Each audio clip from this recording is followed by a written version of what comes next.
പ്രിയപ്പെട്ട വിദ്യാർത്ഥികളെ, നമ്മൾ ഇന്ന് പഠിക്കുവാൻ പോകുന്ന ചാപ്റ്റർ കമ്പ്യൂട്ടർ ആപ്ലിക്കേഷൻസിൻ്റെ ഫണ്ടമെൻ്റൽസ് ഓഫ് കമ്പ്യൂട്ടർ എന്ന് പറയുന്ന ഫസ്റ്റ് ചാപ്റ്ററാണ്. അപ്പോൾ അതിൽ കമ്പ്യൂട്ടറിൻ്റെ വളരെ ബേസിക് ആയിട്ടുള്ള കാര്യങ്ങൾ മാത്രമേ പറഞ്ഞിട്ടുള്ളൂ. അപ്പോൾ എന്താണ് കമ്പ്യൂട്ടറിൻ്റെ ഗുണങ്ങൾ, characteristics of computer, what is data and information,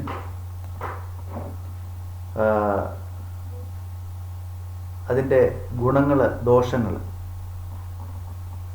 പിന്നെ എന്താണ് ഡേറ്റ പ്രോസസ്സിംഗ് എന്ന് പറഞ്ഞാൽ ഡേറ്റ പ്രോസസ്സിങ്ങിൻ്റെ വിവിധ സ്റ്റെപ്പുകൾ, വിവിധ ഘട്ടങ്ങൾ തുടങ്ങിയ വിവരങ്ങളാണ് അതിലൂടെ ഈ ചാപ്റ്ററിലൂടെ നമ്മൾ പഠിക്കുവാനായിട്ട് ഉദ്ദേശിക്കുന്നു.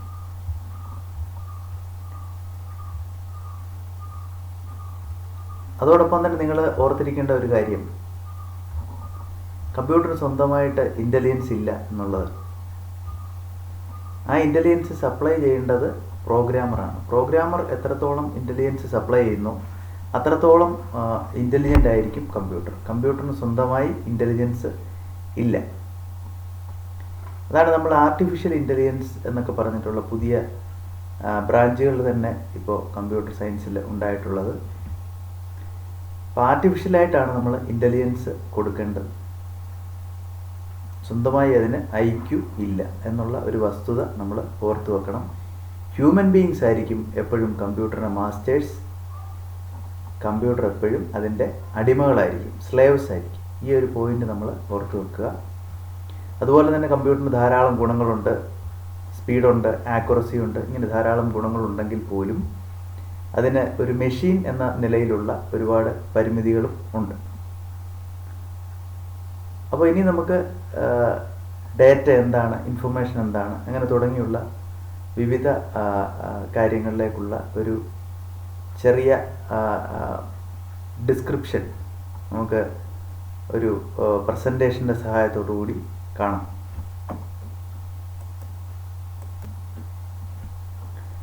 അപ്പോൾ എന്താണ്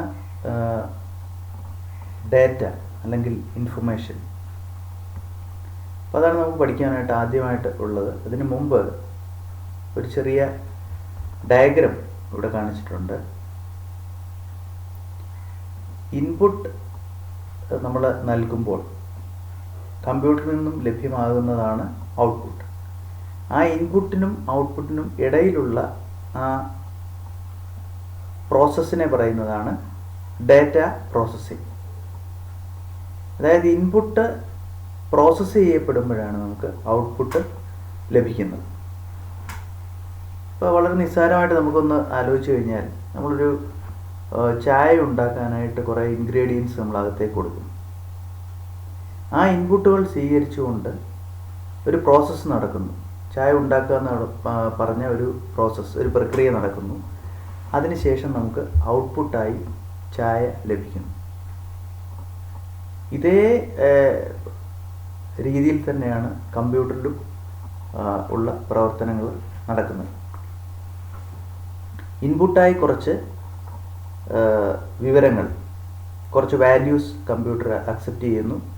അതിനെ അത് പ്രോസസ്സ് ചെയ്യുന്നു. പ്രോസസ്സ് ചെയ്തതിന് ശേഷം അതിൻ്റെ ഔട്ട്പുട്ട് ആയിട്ട് നമുക്ക് വേണ്ട വിവരം നൽകുന്നു.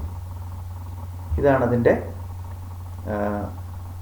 ബ്ലോക്ക് ഡയഗ്രം എന്ന രീതിയിൽ ഒരു റെപ്രസെൻറ്റേഷൻ കൊടുത്തിരിക്കുകയാണ്.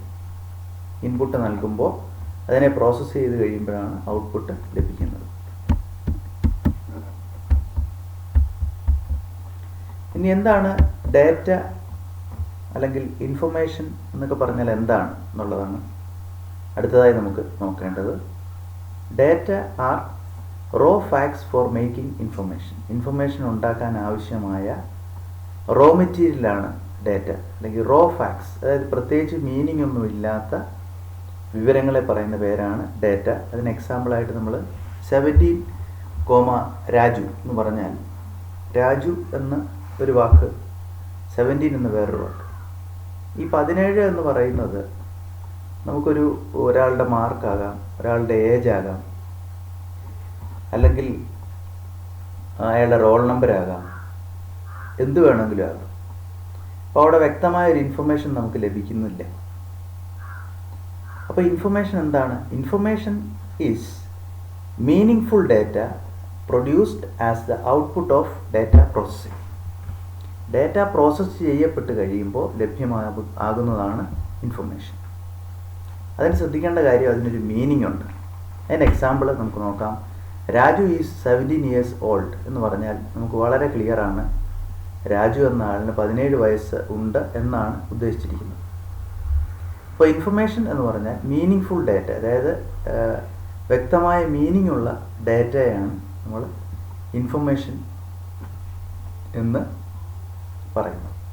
Data are raw facts and information meaningful data. അതെന്തിൻ്റെ ഔട്ട്പുട്ടാണ്? ഡാറ്റ പ്രോസസ്സ് ചെയ്ത് കഴിയുമ്പോൾ ലഭ്യമാകുന്നതാണ് ഇൻഫർമേഷൻ. ഡാറ്റ കമ്പ്യൂട്ടറിലേക്ക് കൊടുക്കുമ്പോൾ നമുക്ക് ലഭിക്കുന്ന കമ്പ്യൂട്ടറിൽ നിന്ന് ലഭിക്കുന്ന ഔട്ട്പുട്ടിനെ പറയുന്ന പേരാണ് ഇൻഫർമേഷൻ.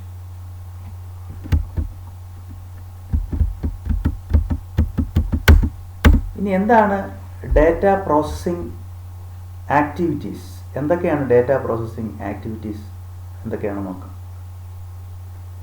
ഡാറ്റയെ ഇൻഫർമേഷനാക്കി മാറ്റുന്നതിന് ഇടയിൽ നമുക്ക് ഒന്നിലധികം ആക്ടിവിറ്റീസ് അല്ലെങ്കിൽ ഒന്നിലധികം പ്രവർത്തനങ്ങൾ നടത്തേണ്ടതായിട്ടുണ്ട്. അത്തരം പ്രവർത്തനങ്ങളെയാണ് നമ്മൾ ഡാറ്റ പ്രോസസ്സിംഗ് ആക്ടിവിറ്റീസ് എന്ന് പറയുന്നത്. അതിലേറ്റവും ആവശ്യമായിട്ടുള്ളത് ക്യാപ്ചറിങ് ഓഫ് ഇൻപുട്ട് ഡാറ്റ. ആദ്യമായി നമുക്ക് വേണ്ട ഡാറ്റ നമ്മൾ തയ്യാറാക്കണം. ആ തയ്യാറാക്കിയ ഡാറ്റ രണ്ടാമത്തെ ഘട്ടത്തിൽ നമ്മൾ കമ്പ്യൂട്ടറിലേക്ക് ഇൻപുട്ട് ചെയ്ത് കൊടുക്കണം.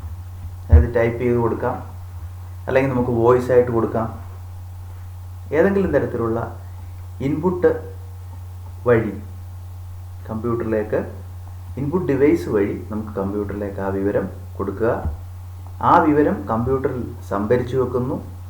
സംഭരിച്ചു വെച്ചതിന് ശേഷം അത് പ്രോസസ്സ് ചെയ്യുന്നു. പ്രോസസ്സ് ചെയ്ത് കഴിയുമ്പോൾ നമുക്ക് അതിൻ്റെ ഔട്ട്പുട്ട് കിട്ടുന്നു. ആ ലഭ്യമായ ഔട്ട്പുട്ട് നമുക്ക് മറ്റാൾക്കാർക്ക് വേണമെങ്കിൽ പകർന്നു കൊടുക്കാം, അല്ലെങ്കിൽ മറ്റ് സ്ഥലത്തേക്ക് നമുക്ക് കൊടുക്കാം, അല്ലെങ്കിൽ നമുക്കത് പ്രിൻ്റ് ഔട്ട് എടുത്ത് സൂക്ഷിക്കാം. അപ്പോൾ ഇത്രയും ഘട്ടങ്ങളാണ് ഒരു ഡാറ്റ പ്രോസസ്സിംഗ് ആക്ടിവിറ്റീസിനകത്തിൽ വരുന്നത്.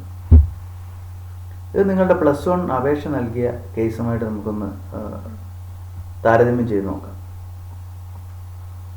+1 അപേക്ഷ കൊടുക്കണം എന്ന് ഉദ്ദേശിക്കുമ്പോൾ നമ്മൾ ആദ്യമായി അതിനു വേണ്ട വിവരങ്ങളെല്ലാം നമ്മൾ കളക്ട് ചെയ്യും.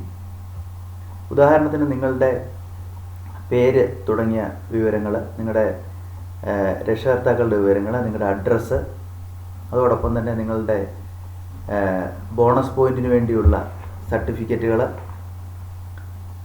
നിങ്ങളുടെ SSLCയുടെ മാർക്കിൻ്റെ വിവരങ്ങൾ, ഈ വിവരങ്ങളെല്ലാം തന്നെ നിങ്ങൾ ആദ്യം ശേഖരിക്കുന്നു.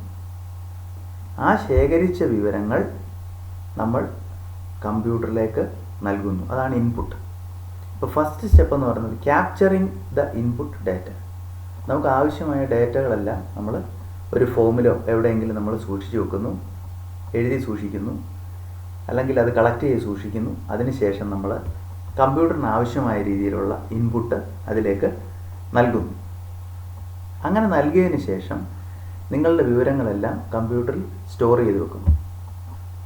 സ്റ്റോർ ചെയ്ത് വെച്ചതിന് ശേഷം റാങ്ക് ലിസ്റ്റ് നിർമ്മിക്കുന്നു. അതാണ് പ്രോസസ്സിംഗ് എന്ന് പറയുന്നതിൽ ഉദ്ദേശിക്കുന്നത്. പ്രോസസ്സിങ്ങിനകത്തിൽ സോർട്ടിങ്, ക്ലാസിഫയിങ്, സമ്മറൈസിങ്, കാൽക്കുലേഷൻ, ഇങ്ങനെയുള്ള ഒരുപാട് ആക്ടിവിറ്റീസ് പ്രോസസ്സിങ്ങിനകത്തിൽ വരാം.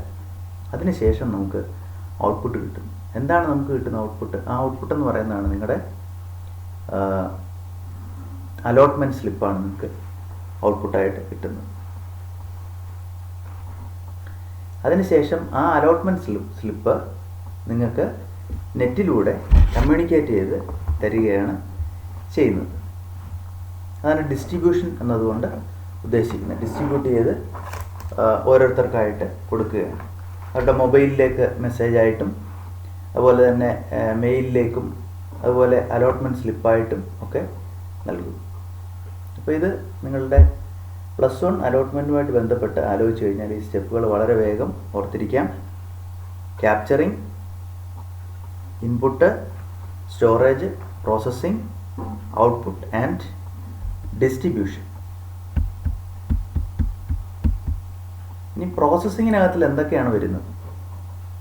പ്രോസസ്സിംഗ് എന്ന് പറഞ്ഞാൽ മാനിപ്പുലേറ്റിംഗ് ഡാറ്റ. ഒരു ഡാറ്റയെ ഒരു തരത്തിൽ നിന്നും മറ്റൊരു തരത്തിലേക്ക് കൺവേർട്ട് ചെയ്യുക. അതിനകത്തിൽ പ്രധാനമായും വരുന്ന ആക്ടിവിറ്റീസ് എന്ന് പറയുന്നത് ക്ലാസിഫിക്കേഷൻ, സമ്മറൈസിങ്, കാൽക്കുലേഷൻ, സോർട്ടിങ്. ഇവ ഓരോന്നായിട്ട് വരാം, അല്ലെങ്കിൽ ഇതെല്ലാം കൂടെ ചേർന്ന് വരാം. ഈ അലോട്ട്മെൻറ്റ് പ്രക്രിയയിൽ ഇതെല്ലാം കൂടെ ചേർന്നിട്ടാണ് വരുന്നത്. ഇവിടെ കാൽക്കുലേഷൻ ഉണ്ട്. നിങ്ങളുടെ ഗ്രേഡ് പോയിന്റ് കാൽക്കുലേറ്റ് ചെയ്യണം. ഗ്രേഡ് പോയിന്റ് ഓർഡറിൽ നിങ്ങളെ സോർട്ട് ചെയ്യണം. അതിനുശേഷം നിങ്ങൾ ജാതി അനുസരിച്ചിട്ടുള്ള, കോട്ട അനുസരിച്ചുള്ള ക്ലാസിഫിക്കേഷൻ നടത്തണം. പിന്നെ സമ്മറൈസ് ചെയ്യുക എന്ന് പറഞ്ഞാൽ ഒരു സ്കൂളിൽ ഉള്ള മുഴുവൻ പേരുടെയും കൂടെ ലിസ്റ്റ്, അലോട്ട്മെൻറ്റ് സ്ലിപ്പ് അതായത് പ്രിൻസിപ്പൽമാർക്ക് അയച്ചു കൊടുക്കുക. പിന്നെ ഇത്ര പേർക്ക് സയൻസിൽ അഡ്മിഷൻ കിട്ടി തുടങ്ങിയ വിവരങ്ങൾ കമ്പ്യൂട്ടറിൽ നിന്ന് നമുക്ക് കിട്ടും. അല്ലെങ്കിൽ ഇത്ര സീറ്റ് വേക്കൻസി ഉണ്ട്. അതൊക്കെ അതിൻ്റെ സമ്മറൈസിങ്ങിനകത്തിലാണ് വരുന്നത്.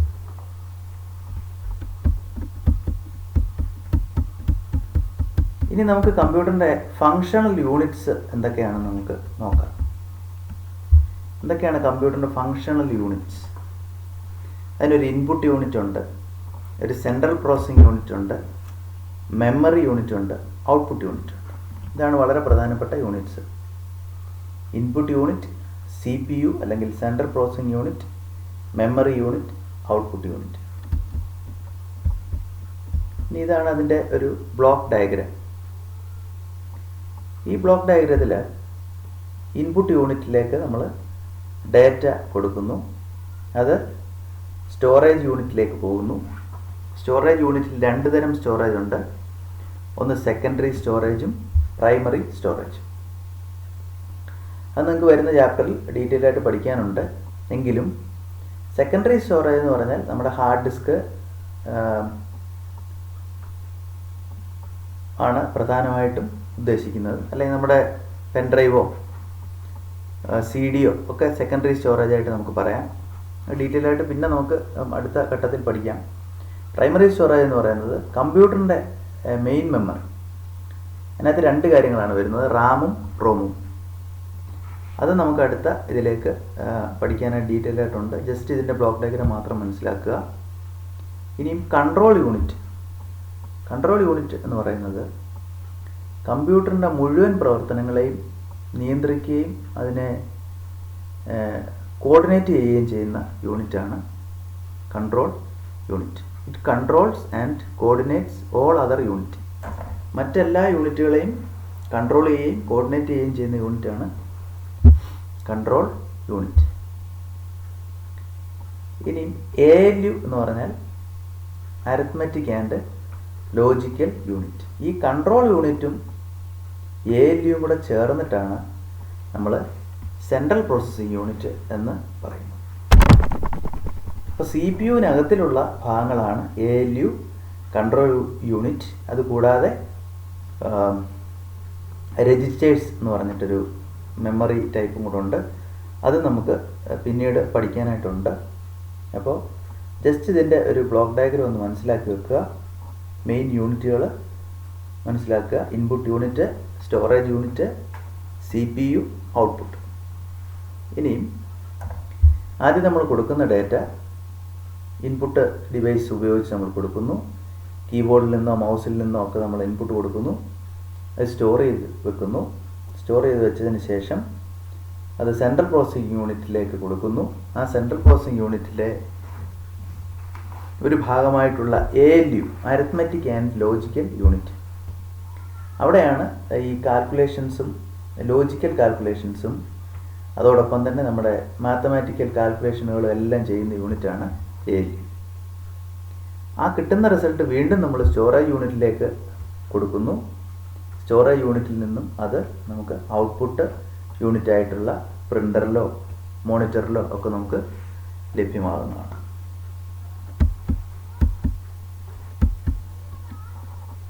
അപ്പോൾ ഇതിൻ്റെ ഡെഫിനിഷൻ പറഞ്ഞിരിക്കുകയാണ്. എന്താണ് CPU. നമ്മളുടെ തലച്ചോറ് പോലെ കമ്പ്യൂട്ടറിൻ്റെ തലച്ചോറിനെ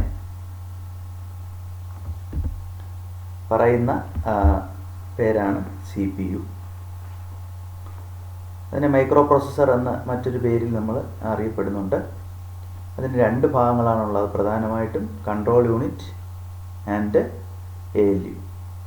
കൺട്രോൾ യൂണിറ്റ് എന്താണ് ചെയ്യുന്നതെന്ന് പറഞ്ഞാൽ മറ്റെല്ലാ യൂണിറ്റുകളെയും നിയന്ത്രിക്കുകയും കോർഡിനേറ്റ് ചെയ്യുകയും ചെയ്യുന്ന യൂണിറ്റാണ് കൺട്രോൾ യൂണിറ്റ്. നമ്മളുടെ ശരീരത്തിലെ നെർവസ് സിസ്റ്റം പോലെ ഉള്ള ഒരു യൂണിറ്റാണ് കൺട്രോൾ യൂണിറ്റ്.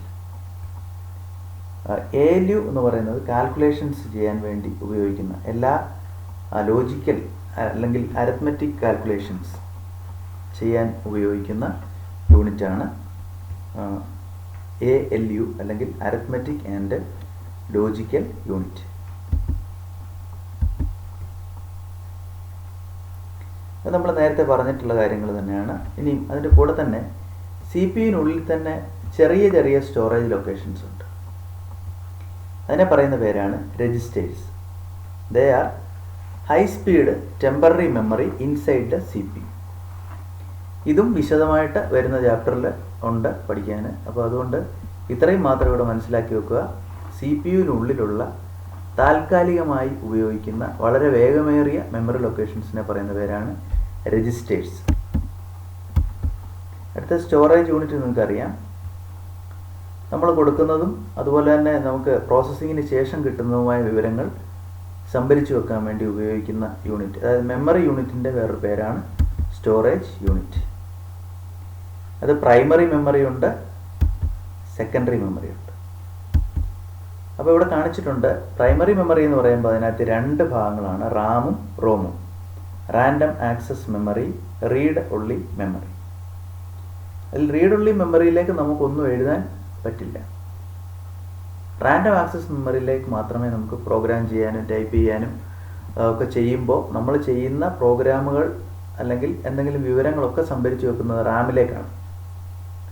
റോം എന്ന് പറഞ്ഞാൽ റീഡ് ഒൺലി മെമ്മറിയാണ്. അതൊരിക്കലും നമുക്കായിട്ടൊന്നും അതിലേക്ക് പുതുതായി എഴുതി ചേർക്കാൻ പറ്റില്ല. ഇവിടെ നിങ്ങൾക്ക് ഒരു താരതമ്യം ചെയ്യാം. നിങ്ങളുടെ പുസ്തകവും നോട്ട്ബുക്കും. നോട്ട്ബുക്കാണ് റാം, ടെക്സ്റ്റ് ബുക്കാണ് റോം എന്ന് ആലോചിച്ചാൽ മതി. റോമിൽ നേരത്തെ കുറേ കാര്യങ്ങൾ, കുറേ പ്രോഗ്രാമുകൾ എഴുതിയിട്ടുണ്ട്. റാമിൽ നമുക്ക് എഴുതുകയും ചെയ്യാം, വായിക്കുകയും ചെയ്യാം. റാം എന്ന് പറഞ്ഞാൽ റീഡ് ആൻഡ് റൈറ്റ് മെമ്മറിയാണ്. അതും ഡീറ്റെയിൽഡായിട്ട് വരുന്നുണ്ട് പഠിക്കാനായിട്ട്. ഇപ്പോൾ ജസ്റ്റ് ടേംസ് മാത്രം നമ്മൾ മനസ്സിലാക്കി പോകും. സെക്കൻഡറി മെമ്മറി എന്ന് പറയുമ്പോൾ അതിനകത്തിൽ പ്രൈമറി അല്ലാത്തതെല്ലാം സെക്കൻഡറിയാണ്. ഹാർഡ് ഡിസ്ക്, CD, DVD, അതുപോലെ USB, നമ്മൾ കുത്തുന്ന പെൻഡ്രൈവ്, മെമ്മറി കാർഡ്, ഈ കാര്യങ്ങളെല്ലാം സെക്കൻഡറി മെമ്മറിക്കകത്തിൽ വരുന്നതാണ്. അടുത്തതായി ഔട്ട്പുട്ട് യൂണിറ്റാണ്. ഈ ഔട്ട്പുട്ട് യൂണിറ്റ് എന്ന് പറയുന്നത് നമ്മൾക്ക് ലഭ്യമായ റിസൾട്ട് ഔട്ട്സൈഡ് വേൾഡിലേക്ക്, അതായത് പുറത്തേക്ക് കൊടുക്കുവാൻ വേണ്ടി ഉപയോഗിക്കുന്ന യൂണിറ്റാണ് output unit. They translate machine representation into a human readable form. നമുക്ക് വായിക്കാൻ പറ്റുന്ന അല്ലെങ്കിൽ മനസ്സിലാക്കാൻ പറ്റുന്ന തരത്തിലേക്കുള്ള വിവരങ്ങൾ പുറത്തേക്ക് കൊടുക്കാൻ വേണ്ടി ഉപയോഗിക്കുന്ന യൂണിറ്റുകളാണ്. പ്രധാനമായിട്ടും പ്രിൻ്ററും മോണിറ്ററും ആണ് നമ്മൾ കൂടുതലായി ഉപയോഗിക്കുന്ന output device. Monitors and printer.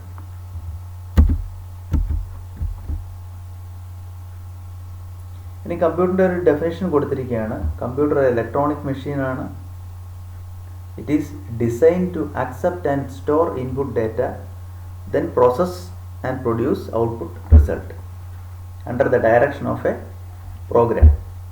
ഒരു സംഭരിക്കപ്പെട്ട പ്രോഗ്രാമിൻ്റെ നിർദ്ദേശത്താൽ ഇൻപുട്ടിനെ ഔട്ട്പുട്ടാക്കി ലഭ്യമാക്കുന്ന ഒരു ഇലക്ട്രോണിക് മെഷീനാണ് കമ്പ്യൂട്ടർ.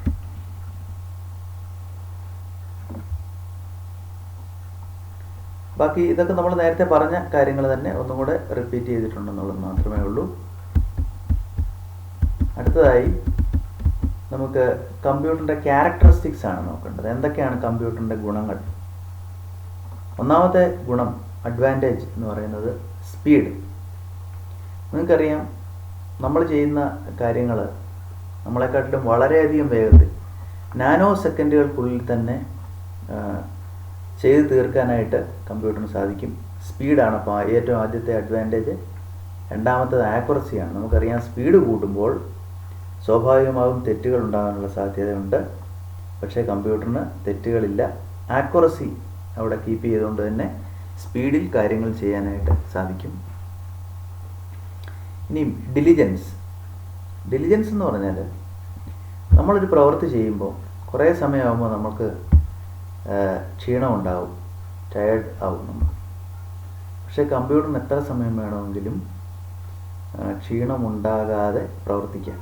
അൺടയറിംഗ്ലി, അതായത് ഒരു ക്ഷീണവും കൂടാതെ കമ്പ്യൂട്ടറിന് പ്രവർത്തിക്കാനായിട്ട് സാധിക്കും. അതൊരു മെഷീനാണ്. പവർ സപ്ലൈ മാത്രം മതി അതിന്.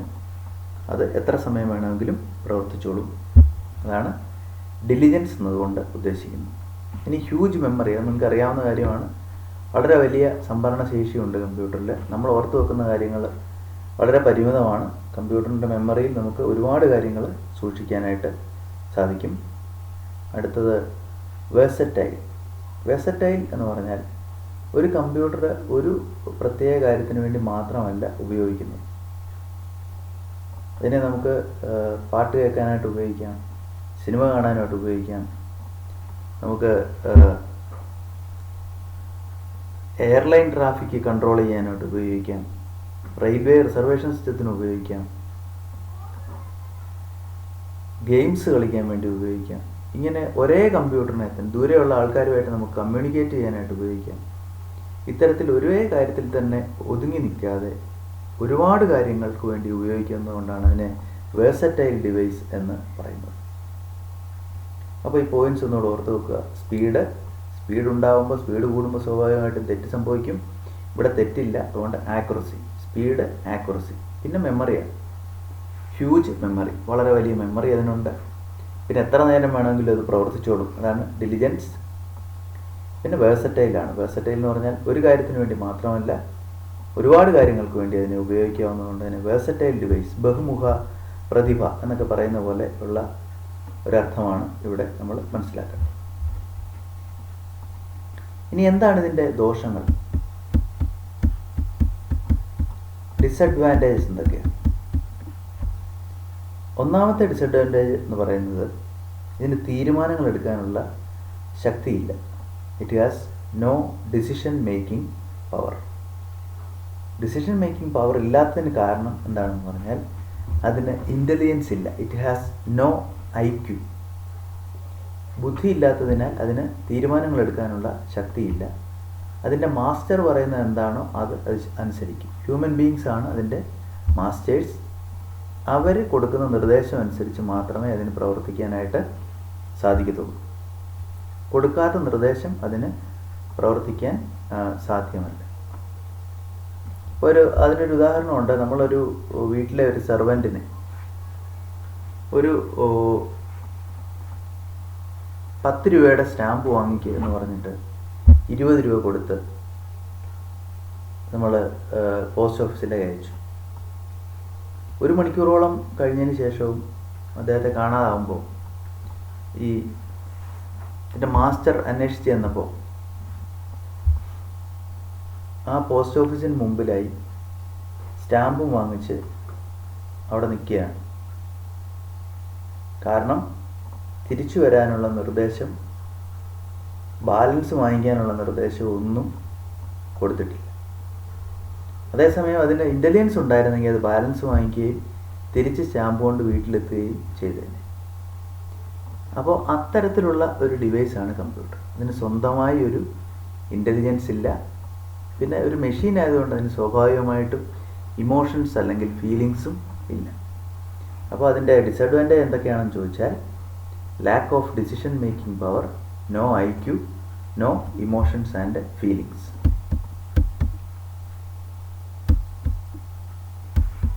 അപ്പോൾ ഇത്രയും ടോപ്പിക്സ് ആണ് നമ്മൾ ഇവിടെ കവർ ചെയ്തിരിക്കുന്നത്. Definition of data and information, data processing, computers for data processing, components of data processing, definition of computer, characteristics and characteristics എന്ന് പറയുമ്പോൾ അതിനകത്ത് അഡ്വാൻറ്റേജും ഡിസഡ്വാൻറ്റേജും അല്ലെങ്കിൽ ഇതിൻ്റെ ബുദ്ധിമുട്ട്, ലാക്ക്, അതിൻ്റെ അത് പുറകിൽ നിൽക്കുന്ന കാര്യങ്ങൾ എന്തൊക്കെയാണ്?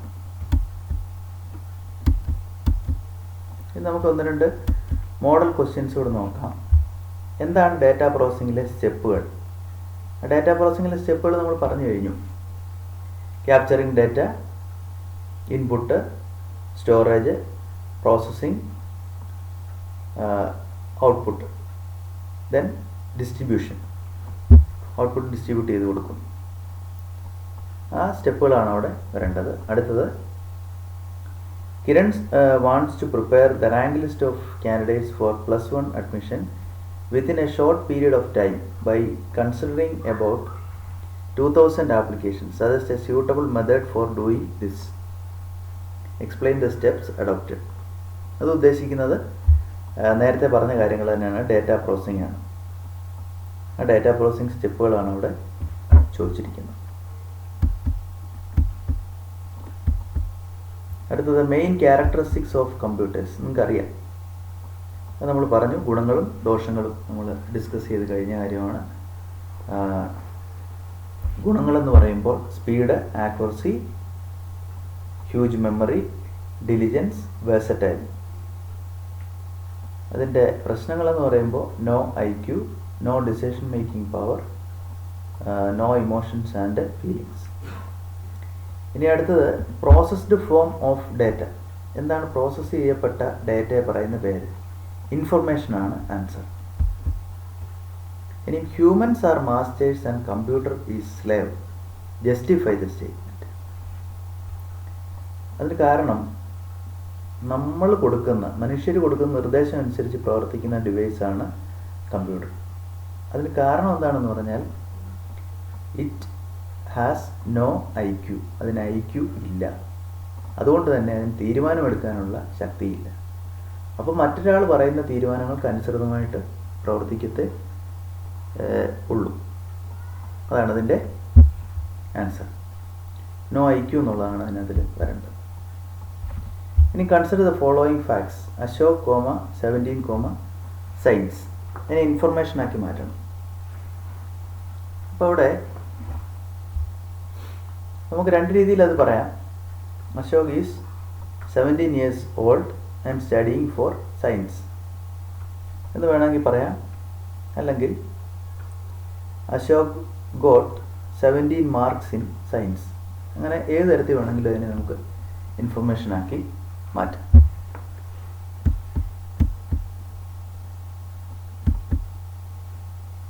അടുത്ത മോഡൽ ക്വസ്റ്റ്യൻ എന്ന് പറയുമ്പോൾ, computer is A data processing machine. അതിനെ നിങ്ങൾ അക്സെപ്റ്റ് ചെയ്യുന്നുണ്ടോ? എന്തുകൊണ്ടാണ് കമ്പ്യൂട്ടറിന് ഡാറ്റ പ്രോസസ്സിംഗ് മെഷീനാണ് എന്ന് പറയുന്നത്? കാരണം അതിന് ഹ്യൂജ് സ്റ്റോറേജ് ഉണ്ട്, ഹ്യൂജ് പ്രോസസ്സിംഗ് കപ്പാസിറ്റി ഉണ്ട്. അതുപോലെ തന്നെ പ്രോഗ്രാം ചെയ്ത് കൊടുത്താൽ, ഒരു പ്രോഗ്രാം ഒരു തവണ നമ്മൾ പറഞ്ഞു കൊടുത്താൽ അല്ലെങ്കിൽ എഴുതി കൊടുത്താൽ അത് എത്ര പ്രാവശ്യം വേണമെങ്കിലും അതിനെ കൊണ്ട് ആ ജോലി ചെയ്യിപ്പിക്കാനായിട്ട് സാധിക്കും. അതുകൊണ്ടാണ് അതിനെ നമ്മൾ ഡാറ്റ പ്രോസസ്സിംഗ് മെഷീനായിട്ട് ഉപയോഗിക്കുന്നത്. ഇവിടെ നമ്മൾ കമ്പ്യൂട്ടറിൻ്റെ അഡ്വാൻറ്റേജും കൂടെ നമുക്ക് അതിന് ഈ ക്വസ്റ്റ്യൻ ആൻസറായിട്ട് എഴുതാം. Human beings are more reliable than computer. Human beings ആണ് മോർ റിലയബിൾ എന്ന് പറയുന്നത്.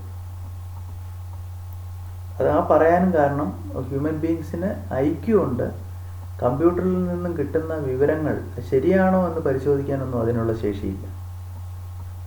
നമ്മൾ പ്രോഗ്രാമിൽ ശരിയാണ് എന്ന് പറഞ്ഞിട്ടുണ്ടെങ്കിൽ അതിനനുസരിച്ചുള്ള പ്രവർത്തനം മാത്രമേ അവിടെ കിട്ടത്തുള്ളൂ. അതാണ് അവിടെ പറയേണ്ടത്.